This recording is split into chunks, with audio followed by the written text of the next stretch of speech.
everybody. I'm Pete Mather, and I'm a professor in the College of Education. And it is my pleasure to introduce this session.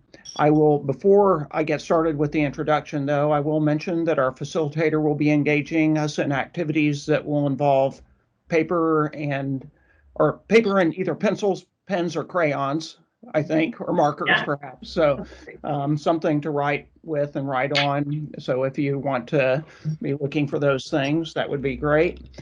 And I'd like to welcome you to this edition of the Patton College of Education's Munch and Learn series. This is brought to you by the Patton College Strategic Plan Work Group. Dr. Tamarine Foreman is our speaker today, our facilitator. Tamarine is an assistant professor and valued member of the Department of Counseling in Higher Education. And the topic is applying trauma-informed care strategies to reduce secondary trauma and promote wellness. So this is clearly a timely topic as we're seeking ways to address taking care of ourselves and our students in this crazy and difficult time that we're living in. I would invite everybody now to, besides our speaker, to turn off their cameras and mute their mics, and I'm happy now to turn it over to Tamarine. Well, thank you so much, Pete, for that wonderful introduction. And I just want to say welcome, everybody. Pete's also going to help us out with the chat box. So if a question comes up, that's a way kind of we'll be connecting. So I have some information and some things I want to kind of walk us through today. So I'm going to go ahead and switch over so I can share my screen with you. And I want to start by kind of introducing you just to a PowerPoint, just to kind of keep us all informed and kind of keep me on track. But I'm highly aware that where we are today in time and place is really kind of with me as I prepared for this presentation, but also just I want to invite all of us now to take a moment of silence with me, just for those lives that have been lost and not finished, and to acknowledge the pain and suffering and the trauma that we're experiencing and the healing that is so much needed right now. So if we could just all take a moment of silence together.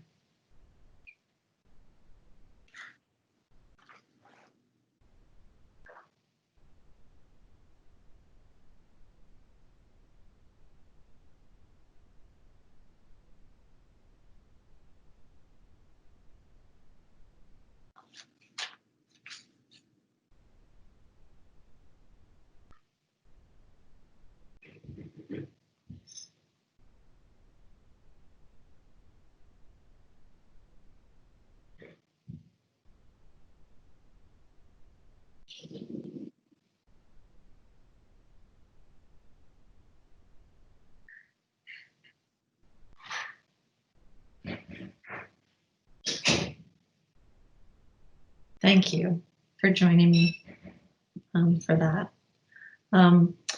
So one of the things I want to kind of talk about is us in kind of the situation as far as us being educators and supporting the university and our students, that, you know, sometimes, you know, what is to give light must also be learning, just really speaking to how we're impacted by our work.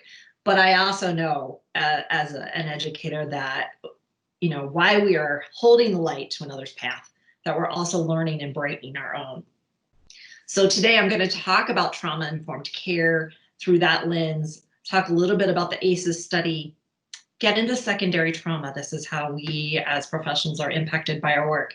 But it's very important to also, because a part of that framework we're going to talk about is wellness and how we tend to ourselves so that we can tend to others. So as Pete said, if you have not yet done so, gather a paper or pen and a couple pieces of paper so we can do an activity together later.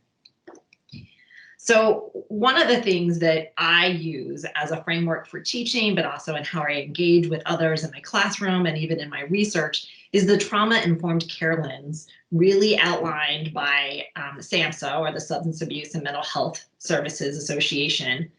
And they really look at these 4 R's. They talk about realizing, recognizing, responding, and resisting re-traumatization. We're going to walk through each of those. But the first thing what we do is really, this is kind of helping change our perspectives. When I work with teachers and students, I really work with moving from what is wrong with that person to what has happened to that person, seeking to understand what they've gone through that may have contributed to who and how we're seeing them at that point in time. So the first R is realize. I think it's pretty known fact that trauma is not just limited to community mental health or behavioral health centers, that it impacts other systems, children's services, criminal justice, healthcare, and obviously our academic and educational systems, and so much more. But we also want to talk about how do we define trauma and what is trauma? I can share with you that SAMHSA describes trauma this way, as that effect or event or series of circumstances that an individual, and I also would add, or group, experiences as physically or emotionally harmful or threatening that causes adverse effects long-term on our functioning physically, socially, emotionally, and our spiritual well-being. One thing that isn't always talked about, but we're beginning to see more about in the research, is really looking at toxic stress as being a form of trauma. Just it compounds and becomes traumatizing in how we experience that stress. When I've asked my students to define trauma, these are some of the words that have come up. They talk about it being emotional, significant and painful, long-lasting, having a negative event or impact. And they also start listing the types of trauma, such as abuse or neglect or car wreck or divorce, and all of those sorts of things. But my favorite kind of definitions when I think about trauma, because it reminds me that what I experience as trauma may not be the same as what you experience as traumatic. So it really points to the subjective perspective, that inescapable, stressful event that overwhelms our coping skills. And it's not necessarily the event, rather it's the effect that that trauma has left within us based on those experiences. It's really just kind of getting at that internal processing and experience of what a trauma is, because it's different from person to person. Sometimes smiling, I hear a kiddo in the background. The other thing to remember is that, if there are, 7 out of 10 of us, or 70% of all adults in the US have experienced or been exposed to trauma. And if we are watching the news right now, we've totally been exposed to trauma. But we also know that youth in the US, about 60% of youth under the age of 17 have experienced or been exposed to at least one type of trauma. We'll talk about those types soon. And about 90% of people who walk into a community mental health center seeking help have some history of some form of trauma. As a parent, the statistics on sexual abuse are alarming for me, because it talks about that 1 out of every 4 girls and 1 out of every 6 boys, by the time they leave high school, will have experienced sexual abuse. I don't know how many of you have heard about the ACEs study, but this is your opportunity to learn more. So the ACEs study was done in kind of mid to late 90s by Dr. Felitti, Kaiser Permanente Insurance, and the CDC. And Dr. Felitti was providing services to clients, or to patients, I guess I should say, who were obese. So he was working on with them with strategies to help, get back to a healthy weight. But he noticed he kept losing participants. And so the idea was to gather information about all of these people in health related, who were seeing kind of doctors, but also looking at if they were continuing in treatment, but then looking at what they were suffering. So what medical disorder did they have, and look in their past to see if they had experienced an adverse childhood experience. So if you look at the 3 circles, The way this would work is if you answered yes to experiencing anything under household challenges, anything under the abuse or neglect, that would give you your ACE score. And we know that at least 67% of the population have at least one ACE. Right now, at least previously, the divorce rate was about 50%. So that also helps us understand that half of us have experienced at least one ACE. But the more ACEs you've incurred or experienced, the more likely you are to experience adverse health effects across your lifespan. And we're talking about lung disease, heart disease, also 4.5 times more likely to develop depression, even liver disease. So not wanting to be super negative, but just know that these impact us through our lifetime. And the one thing they found that counteracts such the negativity of this is having a relationship with a caring adult across somewhere in our lives that have made a difference. So I always think about the teachers that I've had and how important they played in my life from start to finish. In addition, I was fortunate enough to have a loving parent who was there for me and helped guide me through, but that's not always the case for everybody. So just acknowledging that this is what can walk into our classrooms as well. So we begin by realizing that prevalence and by recognizing that trauma affects all of us, that there are intersections of trauma that are intersected with race and culture, history, gender, and even the language that we use. Some of the things we might see if someone has symptoms of trauma, because we don't always say, hey, I've been traumatized. Even in my counseling profession, we're not good about talking about our own trauma. But some of the signs that we might see among our students or other people is that they may have difficulty trusting. So for me, it's those students who may not be asking questions when they need to because they haven't had that trusting relationship. They may be more of the socially isolated. So when I see that, I'm trying to make sure that I pull that student in, and it's always why I also use group projects. They may have sleeping or eating difficulties. I don't know about you, but sleeping has definitely been something I've been dealing with off and on. When I'm more stressed, I have trouble sleeping. Our students may have a flight, fight, or freeze. You can watch this in your classroom if you're able to see them. And as you're giving or reviewing a syllabus or assignment, I see students who are taking down notes. I see students who are just like, oh my gosh, this is what we're gonna have to do. And I see students who are like asking questions before we can even get through the whole process, kind of as a result of kind of their anxiety, or perhaps maybe a history of trauma that when we get stressed, our coping skills and ability to kind of think through things kind of decrease. That's also why I found that I was repeating myself a lot, even when I was meeting with students online.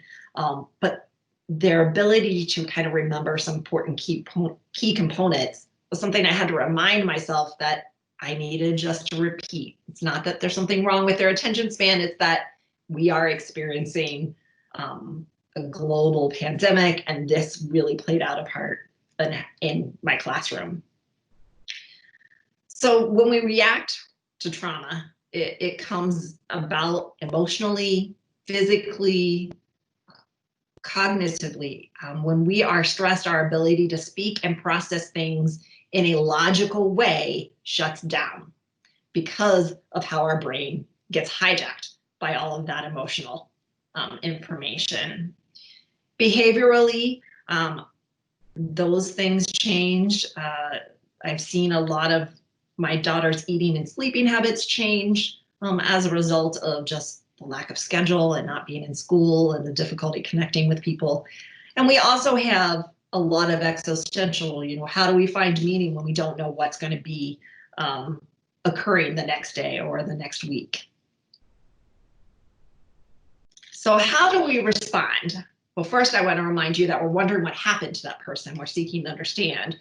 But SAMHSA developed these principles in how to develop that trauma-informed approach and lens to put into your classrooms or organizations, and in how we work with people. So here are those 6. So when I think about building safety in my classroom, I think about if I'm physically there, I'm making sure that there's room. I particularly like it when we can see each other and not each other's backs. Not always helpful. But I also thought for me when we went to online, it was important for me to be able to see my students, even if we met for a brief time, every week, because that's what we were used to doing. And it gave them an opportunity to connect with each other, but also to ask questions for me. I did see a lot of increased anxiety. So part of my engaging students during this time has been, let's do some breathing exercises. Let's do some drawing, and we're going to do some drawing, but also kind of just slowing things down so that we could focus on where we were and what we were doing today. So one of the rituals I've done in both my online and my face-to-face classes that I started doing when I started was I do check-ins. As a counselor, I use the check-ins to kind of gauge my classroom, but it's also a way to give my students tools that they could then use with their clients that they may see. So I'm curious right now, and Pete's going to help me out. If I'd like you all, if you're comfortable, to share, I'd like to check in with all of you. I want to ask you, how are you doing in this moment? And I want you to rate it on a scale of 1 to 10, with 10 being, this is the best day of my life, 5 somewhere in between, and 1 being, why did I even get out of bed today? How would you rate yourself on that scale? So if you could take a moment and share those numbers with us, if you're comfortable, that would be great. In the chat box, yep, right? In the chat, right, in the chat. What number would you give yourself? Okay.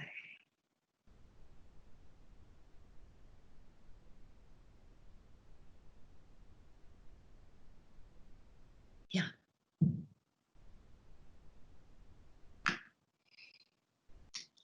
And so I see numbers ranging anywhere from 4 to 8.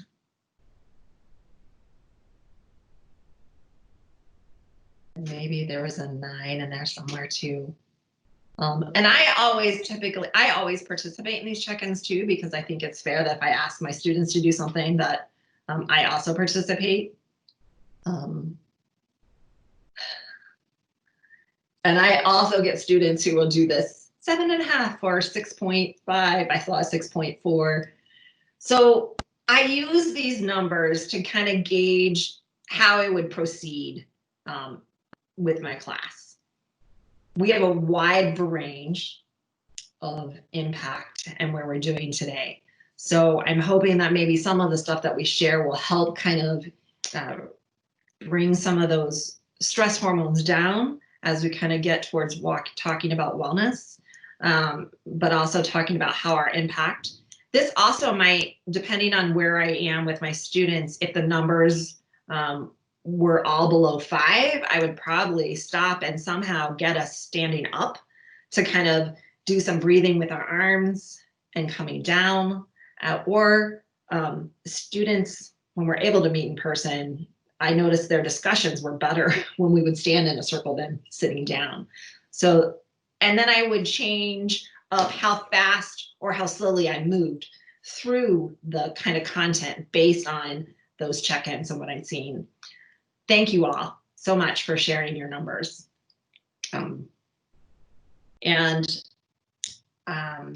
We might share also kind of what would make you higher on the number, what would make us lower on the number, as a way just to kind of think about how you would process that number with people. But I always thank them. So thank you so much for participating. So I'm going to move now and talking about trustworthiness and transparency. Here's where I'm going to highlight the relationships. And I think that's what really caused me to go, hey, I need some type of way to connect with my students in such a way that that relationship just isn't cut off because we don't see each other anymore. So really, right now, my trauma and wellness class, my students are writing journals, doing some reflective writing, and I'm making sure that I'm connecting with them through that, so that it's not just an assignment that they do in isolation. I also want to make sure that I'm providing honest feedback and information to my students. So if I have information I share that with them. If they have questions and I don't know the answer, I say I don't know, and I go back and find the answer to them. This was also where we want to make sure our syllabi are really clear and concrete. I know that all of us had to jump and change things. So that was important for me to kind of walk through that together with my students in a slower manner than I had at the beginning of the school year, because things had switched in midstream. And also I reflected back and thought, wow, I was really repeating instructions or repeating information a lot. My students were stressed, so I needed to provide it in multiple formats, whether it be email or online in Blackboard or through Teams in our chat space, and then verbally in kind of when I was meeting with them. So that was really important and helpful.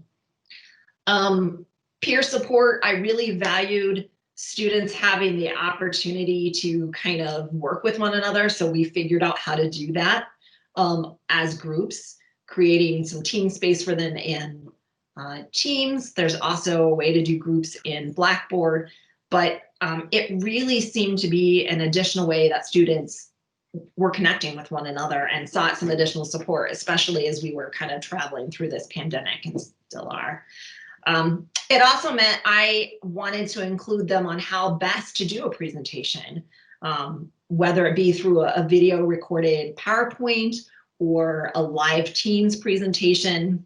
And those were things I shared with them to help decide what was best. And ultimately, we decided that each group could decide if it was going to be a narrated PowerPoint or just a PowerPoint for us to go through. But they were all very well done. But that's also kind of a way I share in that decision making.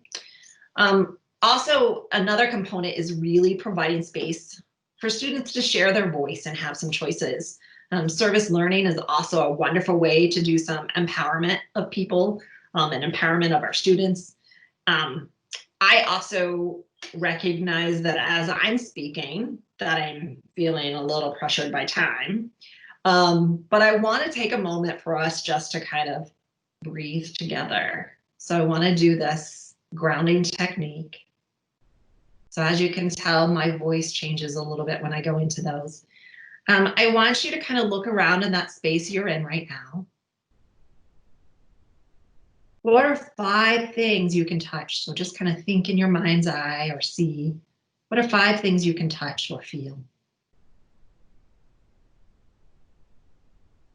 What are 4 things you can see? I'm looking around my room. I can see out my window. 3 things I can hear. I can hear the birds. Earlier, I could hear my teenager. And what are 2 things you can smell? And if you're eating or if you have something to drink, you know, what's 1 thing you can taste? That's just a way to kind of shift perspective, but also help bring us more into ourselves and into our physical body.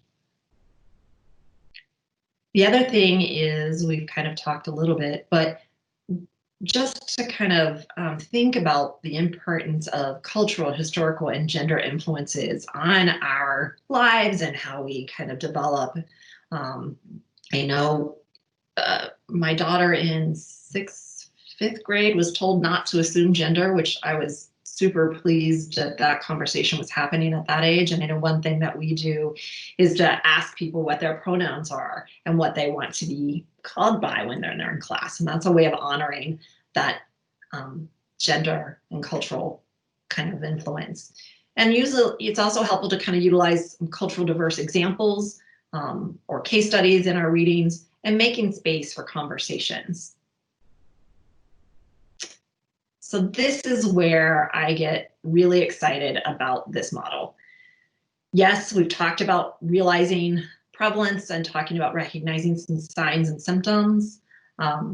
We talked a little bit about how you can implement some trauma-informed approaches when you're working with your students in your classrooms, but this is where I'm really excited, because this, in order for us to resist re-traumatizing a student or ourselves or another, it's really how we take care of ourselves and our own wellness.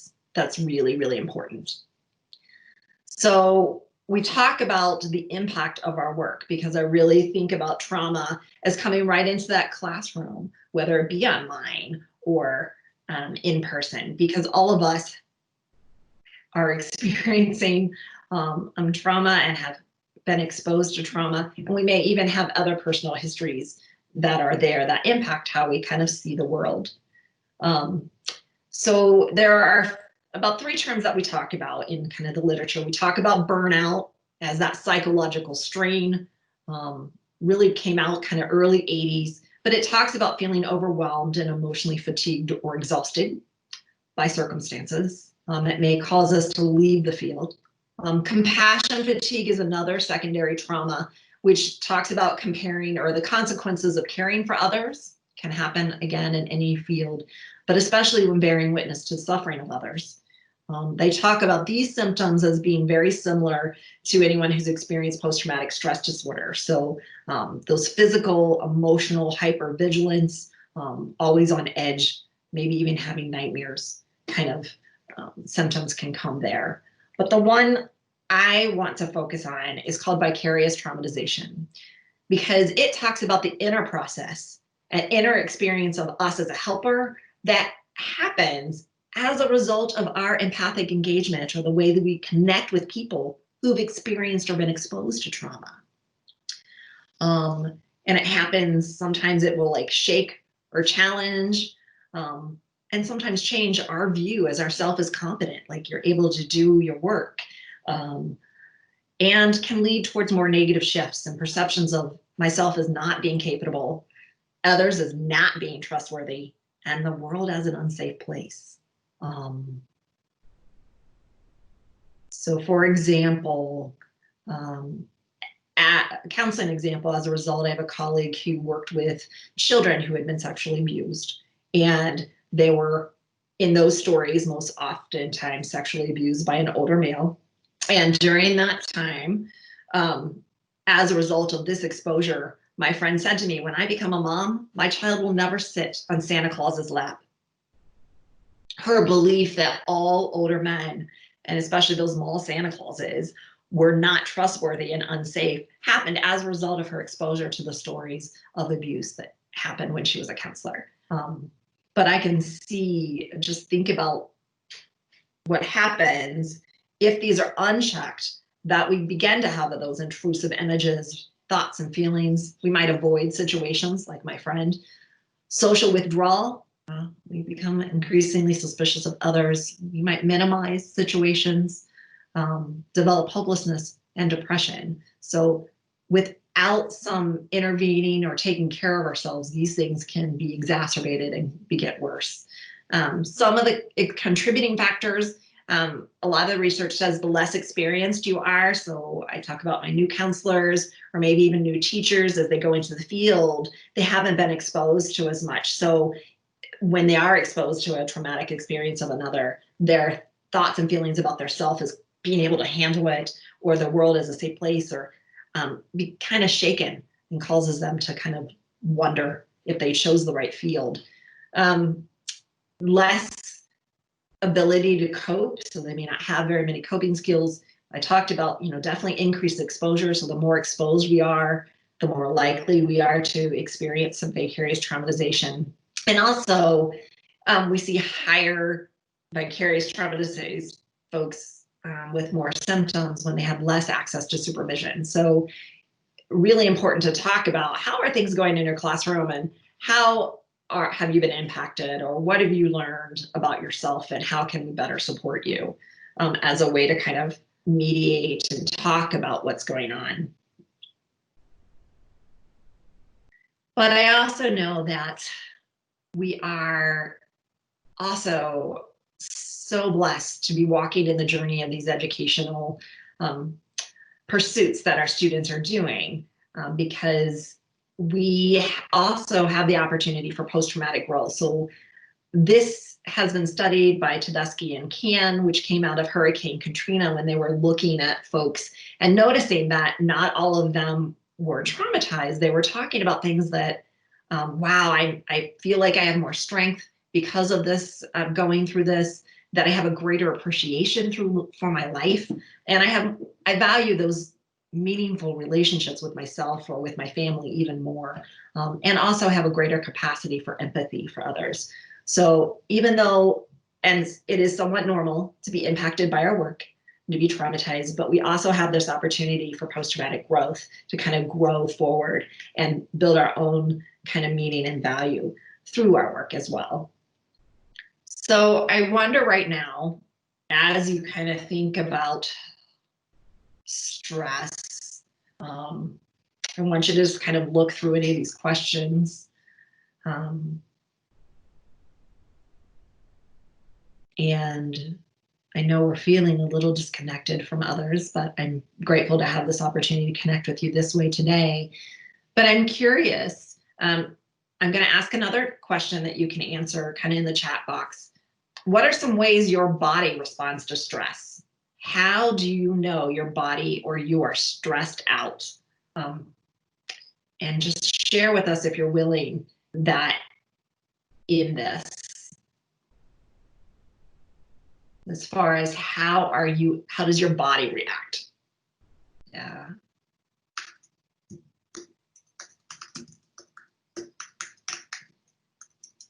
Oh, so I'm not, thank you so much for sharing. Oh, yeah.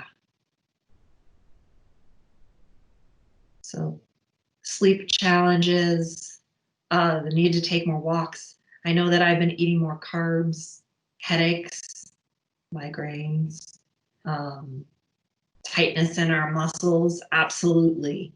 So this is kind of telling us that when we're, and I appreciate, I can't remember who shared that you have 3 a.m. wake ups. Thank you so much for sharing. That helps me feel a little less alone, because that's about 3 or 4 in the morning when if I'm super stressed, that's when it will happen.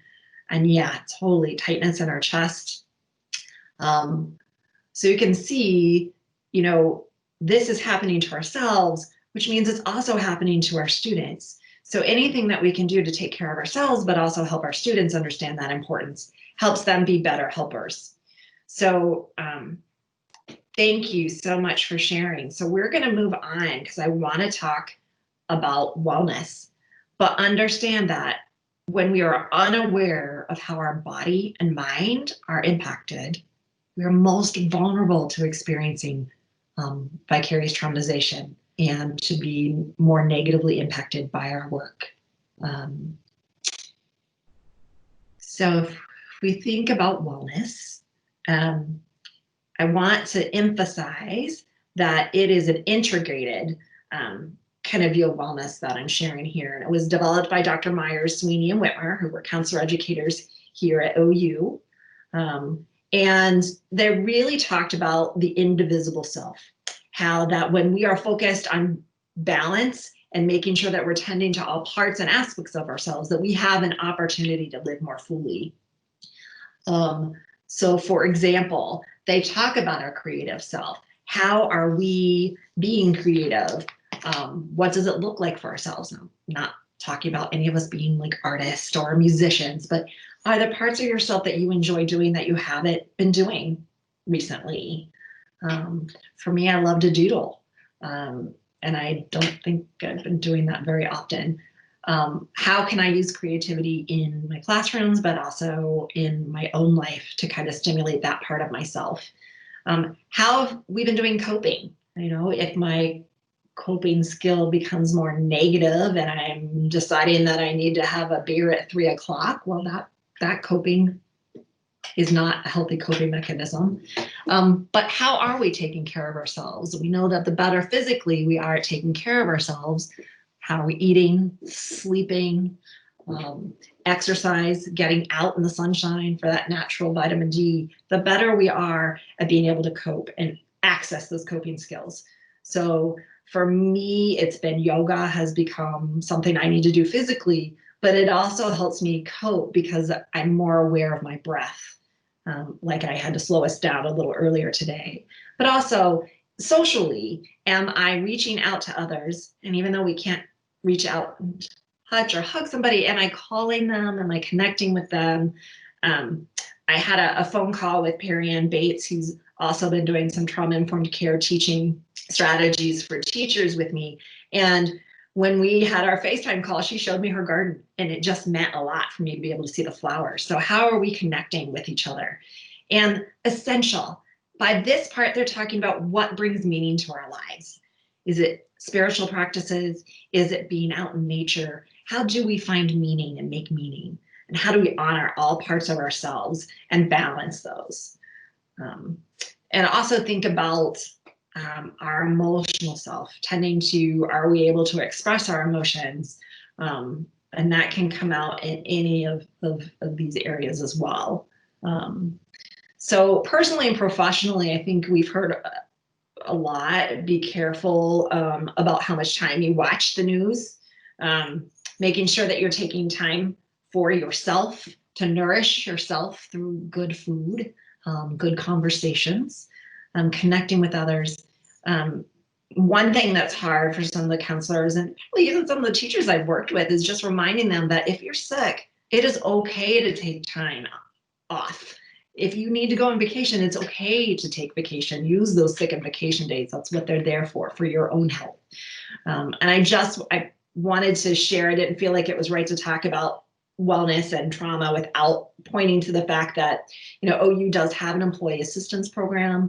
So they offer confidential live professional assistance. If you feel like you need to talk to someone, they are right there for you. And WellWorks also works with us. They've been doing some virtual classes online as well. So they are available to kind of be there to help improve kind of our health strategies. So I am going to talk about taking care of ourselves. I love this picture of the stewardess who makes sure that we know that we have to put our own mask on before we can take care of the little ones. Because if we are on empty, I don't know about you, but I don't do so well in the classroom when I'm feeling all empty and drained. So making sure that we are keeping calm so that we can carry on. So right now, if you have your pencil or paper handy, this would be a great time to get it. Okay, so we are going to do a little bit of drawing. Now, if that's okay, you don't have to be an artist, and I'm not asking for you to share this with anybody, but I want you to draw a starfish. Starfish of any shape or size you want on that piece of paper. And then on that starfish, I want you to write an important aspect or something that you do that's really important to your well-being and your wellness. Okay. And also think about starfish as being able to regenerate. And I'm going to play us a little bit of ocean music while we draw.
Give you one more minute to finish up that starfish.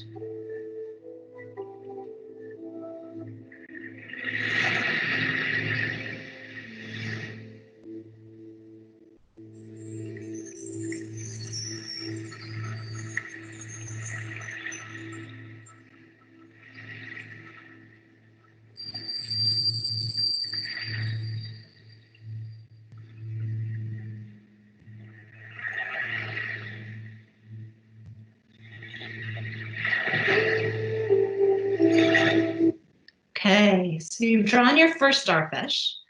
And now I want you to kind of look at that starfish that you drew.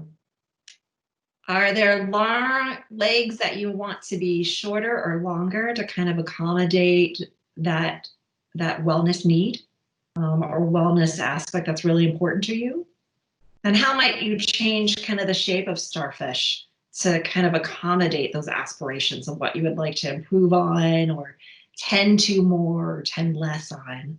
And so now I want you to draw a second starfish that is able to kind of morph into whatever you want it to look like so that it takes care. Maybe a longer arm would represent something that you want to do more on, or a larger arm, any way you choose. And you may change the wording, which is fine too, but go ahead and draw that second starfish. This is your wellness starfish.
So if you could take about a minute to finish that up, you can always come back to it later.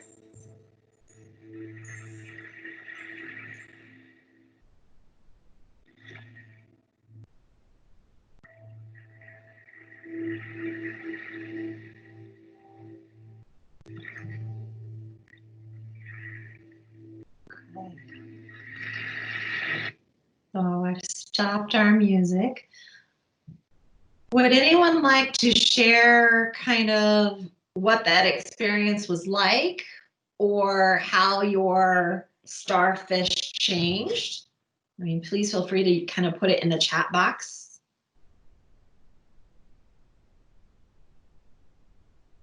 Or if you want to unmute yourself and share, that'd be fine too.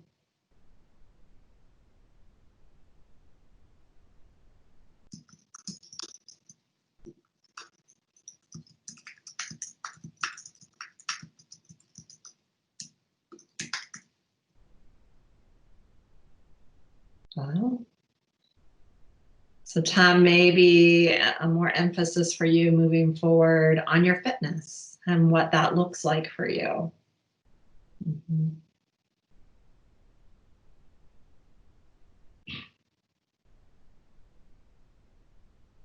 Yeah. Mm-hmm.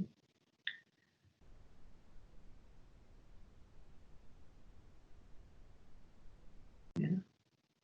So just another way to consider the different aspects of your own personal wellness to you so that you maintain that focus. I know when I started my doc program, one of the professors said, hey, something to hold on to are your relationships and to focus on those relationships. So I want to advocate that you focus not only on the relationship with others, but your relationship with yourself. Just kind of eyeing the time.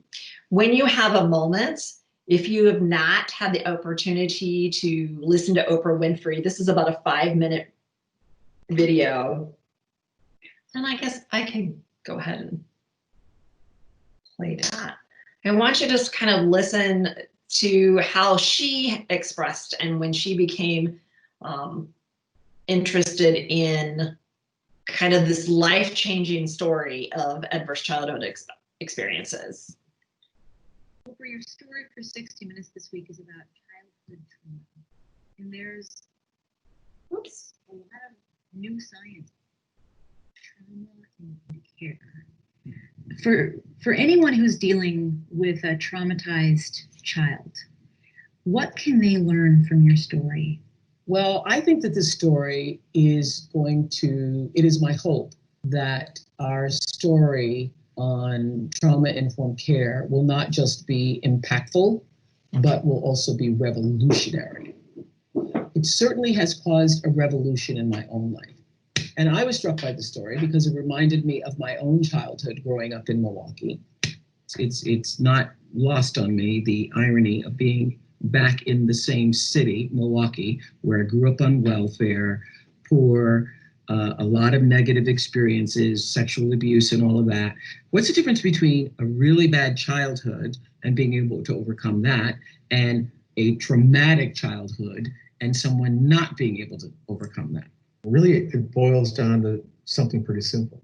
And the answer that Dr. Bruce Perry gives you is relationships. If you also have opportunities to be connected to people in positive ways, that can buffer some of those effects. And as you get older, I'd like to know more about that. What he really means is love. He's a scientist. He's not going to use the word love, but it really is about how you are responded to, valued, trusted, and loved by those around you. So I didn't get it from the people who I felt I should have gotten it from. It can be anybody who cares enough about you to ask the question, what happened to you? Could you trace back in your mind, it was that person who made it? I know exactly who did it. I know exactly the moment I started to feel valued. And for me, it was school. I wanted to be a fourth grade teacher because of Mrs. Duncan. And I haven't seen Mrs. Duncan since then, and Mrs. Duncan is here today.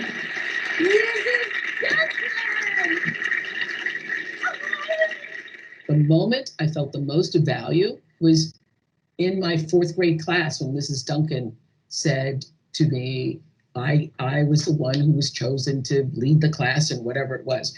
So what was that like? I don't really remember it. So I do remember you. I remember you were such a fluent reader. Well, if I had a class full of students like Oprah, I would have been floating on the air. Mrs. Duncan instilled in me this sense of believing that I mattered.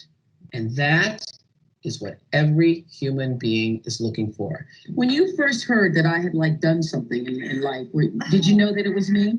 Yes, I kept it with you without your being aware of it. And it was Mrs. Duncan who helped heal you? For me, yes. It was Mrs. Duncan, and then it was my sixth grade teacher, Mr. Graham. It was school that made me feel a sense of value and connection. You learned a lot on this story. Oh, I learned a lot on the story. The story was life-changing for me. Life-changing, really. Life-changing. And people use that word rhetorically. Life-changing. It's changed the way I operate in my business, with my people, with my school. 1, 2, 3. You say that the most important question to ask of people who have gone through trauma is not what's wrong with you, but what happened to you. Yeah. So when you see, a church being shot up, or you see, all of the headline making stories of people seemingly gone mad, your first thought is, what happened to that person? Right. What has been life-changing for me is the question, what happened to you? Not what is wrong with you, but what happened to you? Which is an important question, not just for people who have been so-called traumatized, but it's the most important question you can ask of anyone. I can say that of all the stories I've ever done in my life and all of the experiences I've ever had and people I've interviewed, this story has had more impact on me than practically anything I've ever done. It's changed the way you see everyone? It's changed the way I see everyone. So when I have an employee who is acting out of line or who is just being a jerk, I don't think, what's wrong with that guy? What's wrong with that girl? What's wrong with that girl? I think, I wonder what happened to them. I wonder what happened to them. I wonder what happened that caused them to behave that way. That's what this story did for me. Okay. So that is one of my favorite stories, and thinking about trauma-informed care and how it can impact our lives, because I really believe that it helps facilitate our own resiliency. And I don't necessarily mean bounce back, but I mean in making meaning of our lives and understanding and in promoting our wellness. Because I really believe that when we teach through a trauma-informed lens, not only are we building resilience for ourselves, but also our students. And when we sustain our own wellness, we're also kind of promoting the wellness of our students, and building this community that is more in tune and helping one another. So I also want to just say thank you to all of you as faculty and members of the university, because whether you know it or not, you are planting a seed and providing that relationship to our students. At times when they come into us pretty confused, but especially now when we're reaching out to them and helping them with extra questions or just being available to them, helps us kind of build those relationships with them. So at this time, I want to thank you, for all of you, for allowing me to spend this time with you. And if anyone has any questions, feel free to kind of ask, but also just want to wish you to be well and stay well as we move forward through this. Thank you so much, Cameron. Maybe You're we should just take a few seconds to see if there are questions. Okay, absolutely.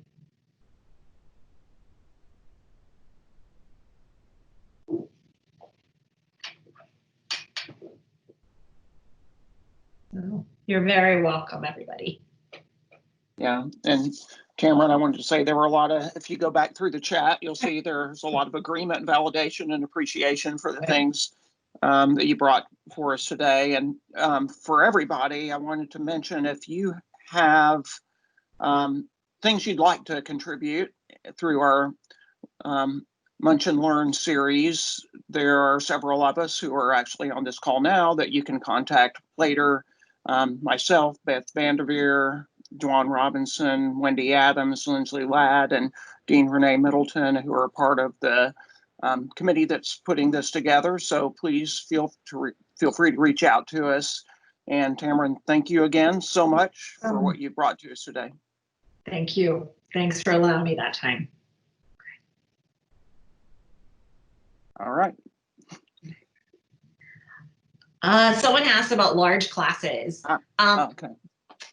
Becca, I actually, I don't know how large is, but I know that for me, it was about 30 students in my classroom. Oh, 300. Wow. I would think some way of communicating with you would be really important. I think it's also okay to have them do some reflective writing, because when we build our reflective writing, we're kind of tuning into ourselves.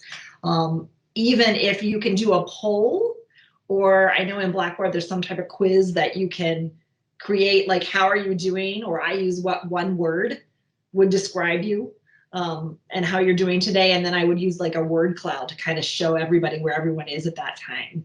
But I hope those are some things that you might be able to use, Becca. Welcome. Okay. Great. Okay. Back to you, Pete. Yep. Well, thank you so much again, Tamarine, and thanks for everybody for joining us. And we'll be doing this again in 2 weeks. Great. Thanks, everybody. Thanks. Be well. Bye. Bye.